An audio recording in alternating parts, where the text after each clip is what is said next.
Hello and welcome to the Manage IQ Sprint 170 review. This was a regular 2-week sprint. As usual, I will provide the overview. Kavya will update us on the UI, Adam on the providers, and Jason on the rest. So this sprint, we had 117 pull requests opened and 86 merged. So we're kind of similar numbers to the previous sprint.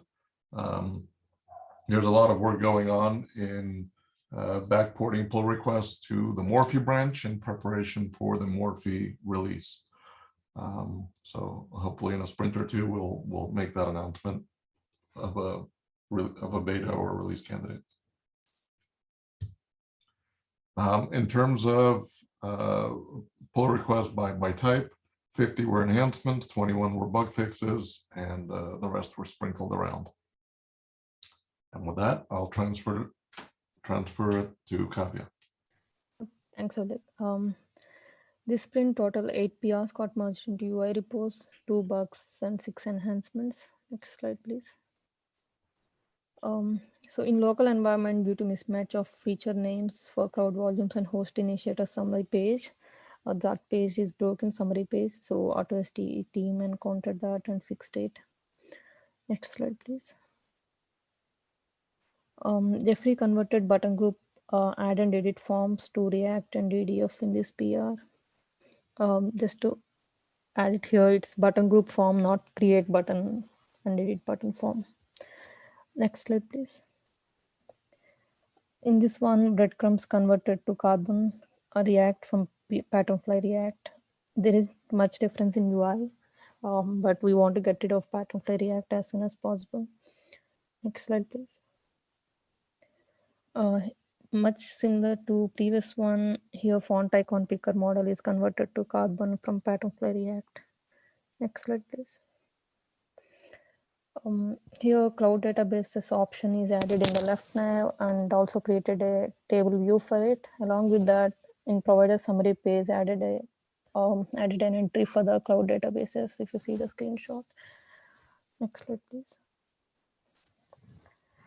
This PR is contributed by AutoST team. This functionality is added for block storage manager operations such as like add new storage manager, add new storage system, host initiator, and volume mapping.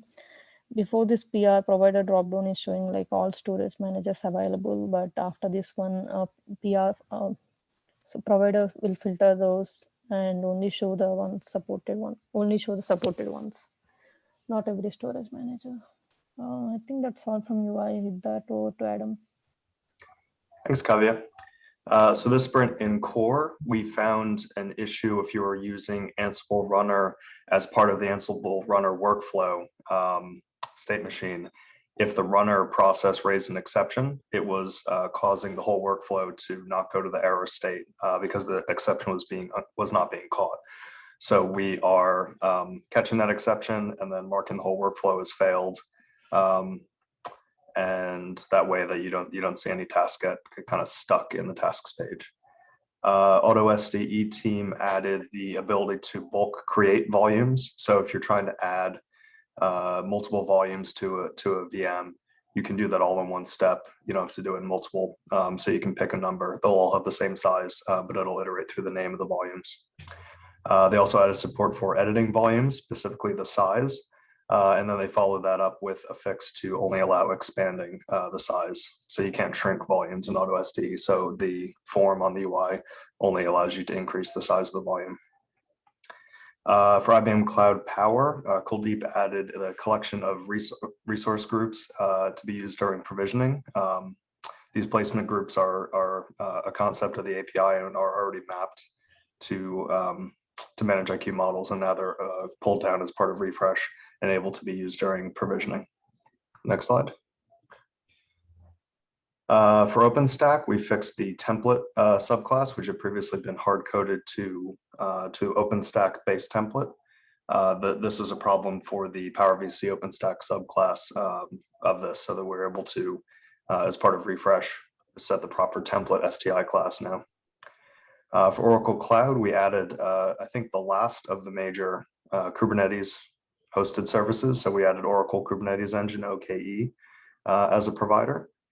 For VMware, we made a fix to parse the name of the VM from the root object as opposed to from a config summary name. We found that when using a VC simulator, if you renamed a VM, you only got a rename at the root of the object and not at the child class. We also fixed a bug where VM tags are being deleted during a targeted refresh. The problem with this is that the tags are hosted at a completely separate API. And so during targeted refresh, we weren't going out and collecting them, but the collection looked like it was complete, so they were being deleted. So we fixed that up in that PR. And if we go to the next slide, we'll have two demos actually. The first one, this is showing the Oracle Kubernetes Engine provider. So you can see we're on Oracle Cloud here. This is how you get to the OKE service. So you can see we've got a cluster here. And so these clusters have public endpoints that you can use to access the API. And we actually use the same credentials that we would use for an Oracle Cloud Manager. So, the same tenant ID, the same access keys here. So you can see we're copying our cluster ID right there. So this is the public API endpoint. So if you grab that, that's how we'll hit the Kubernetes API. The default API port for Kubernetes is still 6443. And then we just need to grab our tenant ID.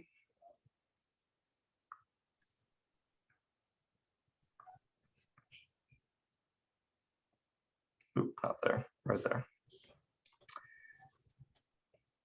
All right, and then we just need to get the user ID. So again, if you already have an Oracle Cloud provider, this is going to be the same. Again, those keys are long since deleted, so don't get any funny ideas.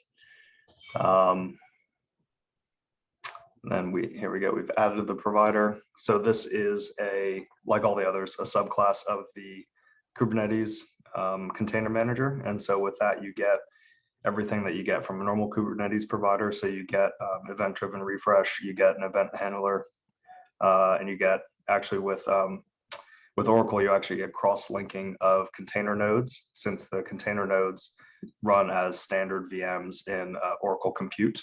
So if you do have both providers added, you'll actually see a cross-link between the two VMs. And then just waiting for the refresh to finish. There we go. And so you can see we have a number of pods, a number of containers and container projects, groups, etc. So here are all the pods that we pulled down. So this is basically a completely stock cluster. You get that many, all those pods are just supporting running of the cluster. You also get 3 nodes. Forget if I showed the cross-linking in this one, but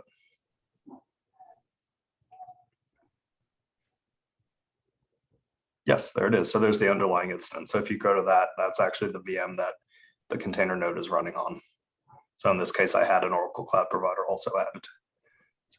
And that's it for Oracle Cloud. And if we go to the next one, so that was added this sprint. This next one is for Azure. It was actually added last sprint, but recorded a demo of it for this sprint review. So you can see here, we've got the Azure Kubernetes service. We've got a cluster here, and this is the API server address right there. So we can go and add the provider here. So you can see now we have the Azure Kubernetes service option.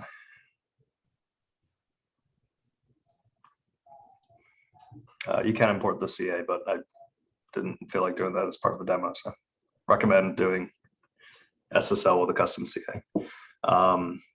So we pulled the endpoint there. So most of the hosted Kubernetes providers have a short-lived token that you use your cloud credentials to get and then refresh. Azure actually has a long-lived admin token.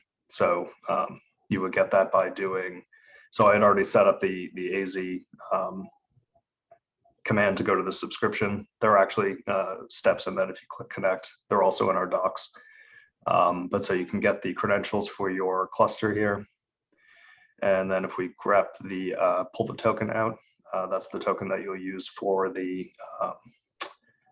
token here for this new provider. So go and add that and then validate.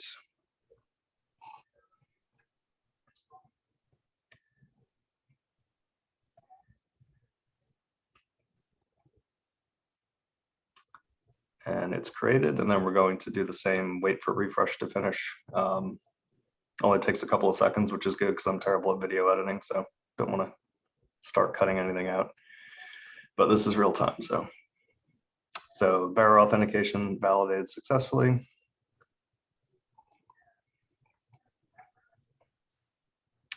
And we'll just wait for the first refresh to finish.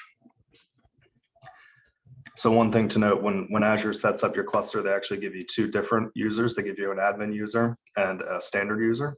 And if you follow the connect on the Azure cluster dashboard, it'll actually give you the token for the standard user. Problem with that is you don't have cross project access, which we need to be able to do a full refresh across all the projects. So our docs have the correct command to run. It's actually --admin to get the admin token. And that's it for the Kubernetes demo, and that's also it for providers. Next slide. All right, thanks, Adam. On the platform side, Nick L added a new setting called secret filter. This allows end users to add more keys for filtering out. By default, we have some passwords and some certain other things that we filter out during logging. But we saw cases, especially in Automate, where there could be custom objects that users don't want logged. And so you can add in the names of those fields to the secret filter setting, and those will get filtered out as well. Keenan added a change to support MO files for translation. The reason we added this was mainly for production, and so that we could minimize the size of our translation files. So I think we saved about 15 meg or so on the appliance of space. And hopefully MO files are a little bit faster. On the Manage IQ password gem, we added a CLI for encrypting and decrypting without Ruby. This will become more useful later when we start doing non-Ruby based workers in particular, but it's also useful for just doing things like verifying your V2 key. Brandon added a change to the pods repo to add SSL between our application and Postgres. It allows you to specify the CA cert and some other certificate information as part of the CR, or you could put it in a secret and then give our CR the secret name. This is the first part of getting SSL between all of our pods, and this one just does Postgres. Brandon also added a change to add CR migrations to pods. What this allows us to do is we can do data migrations on certain values. So for example, if there's default values that we need to change, or that if a user has changed a value, but we don't want to touch their value, we can put that logic into these CR migrations. It sets up a framework for us to do these kind of things. It doesn't support schema migrations yet. For that, we might have to do the more complicated Kubernetes migrations. But for now, all we needed was data migrations. So this was a good start. Adam added a change to the appliance for running EVM server directly. This removes a lot of the indirection that we have when booting our appliance, and it runs EVM server just with a straight Ruby command. This also helps us on the systemd side and with root. We're trying to get rid of some of the manipulations that we do, especially for the EVM watchdog.